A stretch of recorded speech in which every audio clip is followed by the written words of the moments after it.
돈이 되는 뉴스 분석 들어보겠습니다. 이베스트 투자증권 강남금융센터 이정민 팀장입니다. 팀장님 안녕하세요. 네, 안녕하세요. 네, 오늘 돈이 되는 뉴스 첫 번째 헤드라인입니다. 중국에 진출하는 IT 기업들이 보안 심사 과정에서 핵심 기술 자료를 제출하지 않아도 되는 결정이 나왔다라는 내용인데요. 미중 무역 분쟁의 하나의 파생되는 결과물이라고 봐도 괜찮을까요? 네, 맞습니다. 지금 그전부터 계속 미국에서 일단은 지금 중국에다가 계속 요구했던 부분 중에 하나가 지적 재산권에 대한 보호도 있었습니다. 근데 이번에 그런 효과들도 인해서 이번 이제 좀 좋은 소식이 이번에 증권시장에 좀 들려왔다. 이렇게 좀 이해를 해주시면 될 것 같습니다. 특히나 그 IT와 관련되어서 중국에 이제 수출을 많이 하고 있던 또는 이제 지금 현재 이미 진출해 있는 국내 업체들에게는 굉장히 좀 좋은 소식이다라고 좀 말씀을 드리겠습니다. 국내 테크 업체들이 그 중국에 진출할 때 항상 좀 문제가 되던 부분 중에 하나가 바로 최신 기술에 대한 유출과 관련된 부분이었습니다.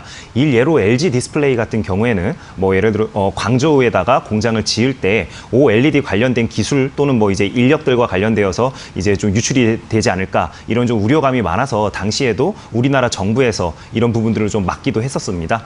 또 삼성전자 같은 경우에도 중국 시안 공장에다가 나노급의 반도체 설비를 세팅을 할 때 인력 유출 및 기술 유출이 좀 이제 될 수도 있다. 이런 부분들이 항상 좀 문제가 되었었는데 이번에 이런 이제 호재가 나왔기 때문에 분명 이런 부분에 대해서 이제 좀 문제가 조금은 이제 좀 수면 아래로 가라앉지 않을까 이렇게 좀 기대가 되는 부분이 분명히 있습니다. 또 이번에 좀 눈여겨볼 부분이 이번에 그 WTO에서 발표한 것 중에 바로 화장품 섹터를 좀 눈여겨봐야 된다라고 생각이 됩니다. 네. 그동안 중국에 이제 화장품을 좀 수출하기 위해서는 이제 그 지정되어 있는 기관에서 안정성 검사를 받은 후 수출이 가능했습니다. 근데 검사를 해주는 기관이 이제 한정되어 있다 보니까 그 검사를 받기 위해서 굉장히 오랜 시간이 걸리는 부분들이 분명히 있었습니다.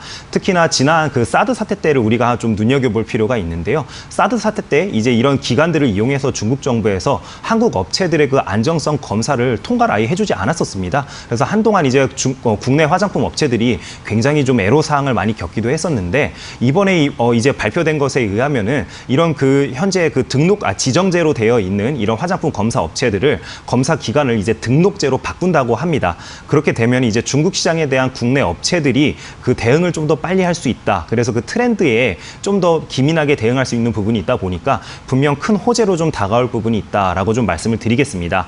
하지만 이런 직접적인 국내 화장품 업체를 제가 좀 매수 추천드리기는 좀 힘들 것 같습니다. 왜 그러냐면은 국내 이제 그 중국 소비자들의 그 소비 인식에 대한 변화를 좀 우리가 좀 눈여겨봐야 된다라고 좀 말씀을 드리겠습니다. 저 같은 경우에도 제가 2개월 전에 중국 시장 그 탐방해서 이제 좀 출장을 좀 갔다 왔었습니다. 그때 제가 좀 눈여겨봤던 부분이 있었는데요. 이제 우리나라 같은 경우에도 이제 경제적으로 왕성하게 활동하는 여성분들 같은 경우에는 국내 화장품보다는 아무래도 미국이나 유럽의 이제 프리미엄 화장품들을 좀 선호하시죠. 예를 들어서 뭐 입생로랑이나 아니면 샤넬이나 맥 같은 제품들을 월등히 좋아하시는데요. 중국도 마찬가지입니다. 이제 소비 여력이 올라가다 보니까 중국 소비자들도 국내 화장품보다는 미국이나 유럽 프리미엄 화장품들에 훨씬 더 선호하는 경향이 높아지고 있다. 이렇게 좀 말씀을 드리도록 하겠습니다. 제가 실제로 그 중국 대형 쇼핑몰에 가서 이 매장들을 한번 제가 직접 본 적이 있었는데요. 사실 그 설화수나 이런 매장들에는 그렇게 많은 사람이 있지는 않습니다. 하지만 뭐 맥이나 아니면 뭐 샤넬이나 이런 그 화장품 매장에는 굉장히 많은 사람들이 있는 거를 실제로 알 수가 있었습니다. 그렇기 때문에 이번 이슈를 통해서 이제 화장품주를 좀 접근하는 거는 조금은 더 좀 눈여겨보기만 하되 아직 접근은 좀 이제 좀 섣불리 하지 말자 이렇게 좀 말씀을 드리겠고요. 네. 오히려 저는 중국과 관련되어 가지고는 매번 이렇게 그 겨울 시즌만 되면은 중국에서 테마주를 하나 마련해 줍니다. 바로 뭐냐면 미세먼지 테마주입니다. 네. 네, 날씨가 이제 추워짐에 따라서 이제 중국에서도 난방에 대한 수요가 많겠죠. 중국에서 이제 발전을 할 때 지금 현재 이제 중국 정부에서 계속 LNG 사용량을 늘리겠다라고 이야기는 하고 있습니다. 실제로 중국에서 LNG 수입도 어느 정도 계속 지금 증가하는 추세를 보이고 있고요. 하지만 절대적인 그 발전 수치로 놓고 봤을 때 여전히 석탄 에너지를 많이 이용하고 있습니다. 그러다 보니까 겨울만 되면은 미세먼지가 급증하는 경향이 일어납니다.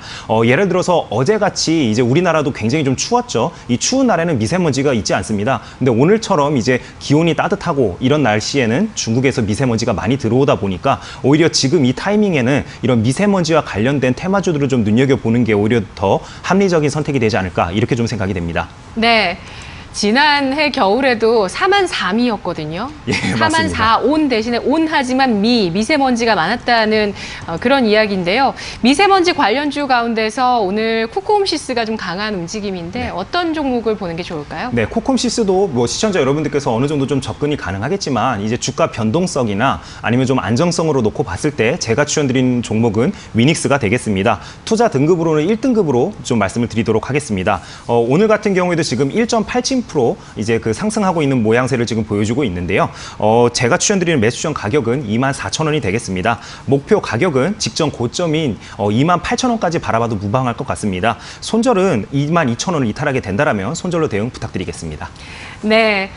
정말 사실 이제 듣고 보면 굉장히 속 시원한 뉴스였어요. 오늘 네, 첫 번째 맞습니다. 뉴스는 그렇습니다. 지난 2015년에 중국 소비 모멘텀이 있었을 때 정말 뭐 진출하면 다 되고 굉장히 많은 결실을 우리 기업들이 따올 줄 알았는데 그렇지 못했던 부분들이 중국의 장벽이었습니다. IT 기업 같은 경우, 자동차 기업 같은 경우 진출을 할 때는 합작 법인을 하거나 기술을 줘야 하는 부분이 있었고 화장품이나 게임 같은 경우는 여러 가지 뭐 허가 절차들이 있었기 때문에 원활하지 않았던 그런 측면이 있었는데 이런 부분들을 우리 정부가 스위스 세계무역기구 무역기술장벽위원회에서 중국뿐 아니라 인도 등 여러 국가들 7개국의 불합리한 기술 규제 개선에 나서는 협상을 했습니다. 그에 따른 결과물들 조금씩 나오고 있고요. 미세먼지 관련주 가운데 위닉스가 1등급을 받았습니다. 주목해서 보도록 하고요.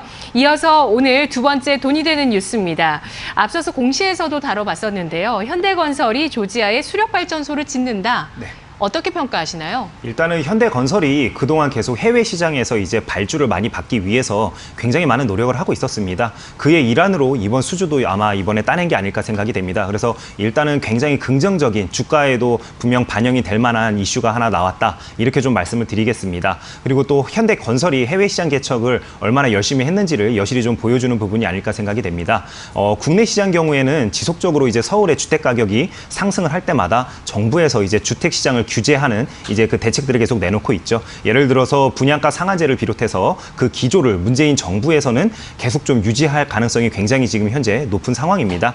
그렇기 때문에 국내 시장의 포트폴리오가 치우쳐져 있는 건설 업체들은 당분간 계속 좀 힘든 시기를 보내지 않을까 하는 게 일단 제 개인적인 생각입니다. 네. 하지만 이 동사처럼 해외 시장 수주를 열심히 하고 있는 업체들 같은 경우에는 아무래도 이런 타격들을 좀 덜 받지 않을까 이렇게 좀 생각이 되고 있습니다. 또한 우리가 그 현대건설을 바라볼 때는 그 사우디의 아람코도 좀 같이 눈여겨보면 좋다라고 좀 말씀을 드리도록 하겠습니다. 이유는 그 아람코가 올해 안에 사우디 증권 시장에 지금 상장을 앞두고 있습니다. 그리고 내년에는 또 다른 해외 시장에도 지금 추가적으로 상장을 할 것으로 알려지고 있는데요. 이렇게 그 사우디가 국유기업이었던 아람코를 이렇게 상장하는 이유는 바로 현금성 자산 확보를 위해 그렇습니다. 이 현금성 자산을 확보해서 그럼 사우디는 무엇을 할 것이냐를 네. 놓고 봤을 때 지금 네 맞습니다. 투자입니다. 예. 지금 계속 그 빈살만 왕세자가 지난 여름에 우리나라에도 맞아요. 방문을 했었었죠. 네. 그때 이제 계속 나왔던 이야기 중에 하나가 바로 네온 프로젝트입니다. 네. 바로 그 신도시, 이제 그 21세기형 신도시를 개발하겠다는 거였는데요. 바로 이런 네온 프로젝트가 자그마치 우리나라 돈으로는 550조 원에 달하는 굉장히 큰 돈을 지금 현재 네온 프로젝트에다가 사우디가 집중을 하겠다라고 이야기를 하고 있습니다. 네. 이런 부분에서 분명 국내 업체들이 그 중동 시장에서 수주 이력이 있는 업체들은 이제 그 아무래도 수주를 받을 가능성이 굉장히 높겠죠. 이런 부분들도 있고, 그다음에 두 번째로는 바로 이제 그 석유 화학 및 이제 가스와 관련된 플랜트 설비들을 발주를 하겠다라고 지금 이야기를 지속적으로 하고 있습니다. 그렇기 때문에 이런 이제 그 통틀어서 외신들에서 흘러나온 이야기들을 종합해 볼 때 국내 건설 업체들의 낙수 효과는 분명 기대가 되는 부분이 있다. 이렇게 좀 말씀을 드리도록 하겠습니다. 그리고 동사 같은 경우에는 올해 그 수주 전망치가 13조 원이었습니다. 근데 지금 이 추세를 계속 이어나간다라면은 올해 해외에서 이 수주 이제 받을 수 있는 이 13조 원이라는 돈을 아마 달성할 가능성이 굉장히 높아 보입니다. 그렇게 되고 또한 중동에서 국내 건설 업체들 간에 그간 문제가 되었던 부분 중에 하나가 저가 수주 전략이었습니다. 이게 한동안 그래서 굉장히 좀 큰 문제가 되었는데요. 네. 열심히 매출을 일으켰으나 영업이익이 안 나서 문제가 많이 되었습니다. 근데 이런 부분들도 지금 많이 희석이 되고 있는 부분도 있다 보니까 이런 부분들도 좀 눈여겨봐서 그 포인트로 잡아가자 이렇게 좀 말씀을 드리겠습니다. 네, 키디아 프로젝트라고요. 사우디에서 또 네네. 세계 최대 엔터시티를 짓는데 네네. 삼성그룹에서 또 같이 합니다. 지금 현대건설도 역시 해외 수주 주목이 된다고 말씀해 주셨는데 등급 설정해 주시죠. 네, 일단은 제가 현대건설 같은 경우에는 아무래도 좀 대형주다 보니까 움직임이 그렇게 빠르지 않습니다. 그래서 제가 추천드린 투자 등급은 2등급이 되겠습니다. 매수 추천 가격은 44,000원대에서 이제 매수로 좀 접근해 볼 만하다라고 좀 말씀을 드리겠고요. 목표 가격은 직전 고점이었던 55,000원 제시를 좀 해드리겠습니다. 손절 가격은 직전 저점이 42,000원대였기 때문에 42,000원을 이탈하게 된다라면 손절로 대응 부탁드리겠습니다. 네, 알겠습니다. 건설주들이 해외 수주로 좋은 소식을 들려줄지 특히 오일머니 쪽에 대한 강력한 수혜가 나타날지 여부를 시장에서 주목하고 있습니다. 현대건설 스피드는 좀 느릴 것으로 보고요. 2등급 설정했습니다. 이어서 세 번째 뉴스는 한화에어로스페이스입니다. 미국 GE와 항공기 엔진 부품 계약 체결 소식이 나왔는데요. 의미 있을까요? 네, 당연히 의미가 있다라고 좀 말씀을 드리겠습니다. 일단은 하나 에어로스페이스 같은 경우에는 이번 달에 굉장히 지금 빅딜을 많이 좀 발표하는 것 같습니다. 월 초에는 그 영국의 롤스로이스사와 그 항공기 엔진 부품 계약을 1조 1,500억 원 가량 이제 수주했다라고 발표를 했었습니다. 근데 이번에 그 미국의 GE와 체결한 이제 그 3,500억 원 상당의 공급 계약 체결은 동사가 이제 항공기 엔진 부분에서는 기술력과 제품 안정성을 확실하게 좀 인증을 받고 있다라고 좀 말씀드려도 될 것 같습니다. 특히나 그 안전에 민감하고 제품 신뢰성에 대해서 까다롭기로 유명한 항공기 엔진 부분에서 동사가 대형사들과 계속 이제 수주 계약을 체결한다는 것 자체가 앞으로도 좀 추가 수주가 가능한 부분이 있지 않을까 이렇게 좀 기대가 되는 부분이 분명히 있습니다. 네. 항공기 제작 업체들의 특징이 한번 이제 그 파트너십을 체결한 업체들과는 지속적으로 꾸준하게 좀 거래하는 특성이 있다 보니까 이제 아무래도 동사의 항공기 엔진 부분에 대한 매출 증가는 좀 이어지지 않을까 이렇게 좀 기대가 되는 부분도 있습니다.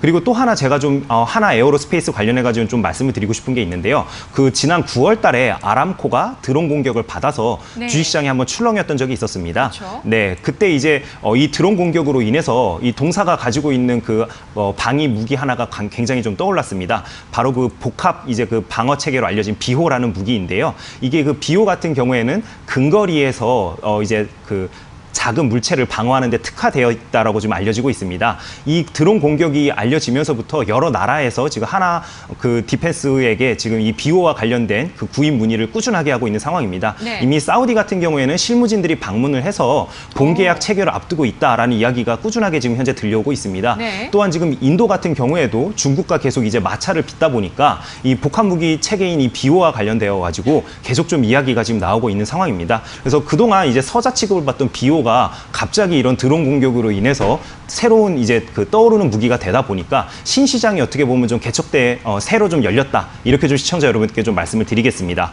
또한 지금 이제 내년도 그 이제 내년을 바라봤을 때 예산 시즌이 돌아왔습니다. 올해 같은 경우에도 국방 예산은 46조 원 가량이 이제 책정이 되었었는데요. 네. 우리가 그 국방 예산을 이제 증가로 놓고 봤을 때는 노무현 정부 이후 최고의 그 국방비 증가가 있었습니다. 네, 올해 같은 경우에도 그 기조가 바뀌지 않을 것이기 때문에 국방 예산이 증가하게 될 때 우리 투자자분들께서 좀 눈여겨보실 부분은 바로 방위력 개선비에 있습니다. 이 방위력 개선비가 뭐냐면요. 우리가 기존에 가지고 있던 무기를 한 단계 업그레이드 시킨다던가 아니면 신무기를 드릴 때 이 바로 방위력 개선비라는 부분이 가장 중요하게 집행이 되는 부분입니다. 근데 이 방위력 개선비가 올해도 아마 꾸준히 증가할 것으로 예상이 되기 때문에 이런 국가 예산이 증가하는 데 있어서 그 낙수 효과를 누릴 수 있는 거는 당연히 우리나라 방위 이제 산업체들일 수밖에 없겠죠. 그렇기 때문에 이런 그 연말에 이제 그 연초에 이제 그 방위력 개선비 부분을 우리가 좀 눈여겨봤을 때 하나 에어로스페이스 지금이 바로 매수 적기가 아닐까 이렇게 생각이 됩니다.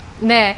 하나 에어로스페이스 현재 주가는 1.7% 상승을 하고 있습니다. 고점 대비해서 20% 조정받은 이후에 지금 반등 구간에 있기 때문에 또 적기라고 말씀해 주셨는데 등급 설정해 주시죠. 네, 투자 등급은 제가 2등급을 드리도록 하겠습니다. 이유는 같습니다. 현대건설과 같이 어느 정도 좀 사이즈가 있다 보니까 동사의 주식 그렇게 크게 변동이 있지는 않습니다. 근데 추세를 그리면서 상승할 때는 무섭게 상승하기 때문에 일단 매수전 등급이 2등급으로 좀 말씀을 드리도록 하겠습니다. 말씀해 주신 것처럼 이제 11월 초에 거래량이 시장이 한번 터지면서 이제 동사의 주식 기간적인 조정 구간에 지금 있다라고 좀 생각이 됩니다. 그렇기 때문에 매수 추천 가격은 38,500원에서는 매수로 접근 가능하다라고 좀 말씀을 드리도록 하겠습니다. 네. 목표 가격은 직전 고점이었던 44,000원을 제시를 좀 해드리도록 하겠습니다. 손절 같은 경우에는 직전 저점이었던 이제 36,000원을 이탈하게 된다라면 손절로 대응 부탁드리겠습니다. 네, 알겠습니다. 오늘도 입체적인 분석 잘 들었습니다. 고맙습니다. 네, 감사합니다.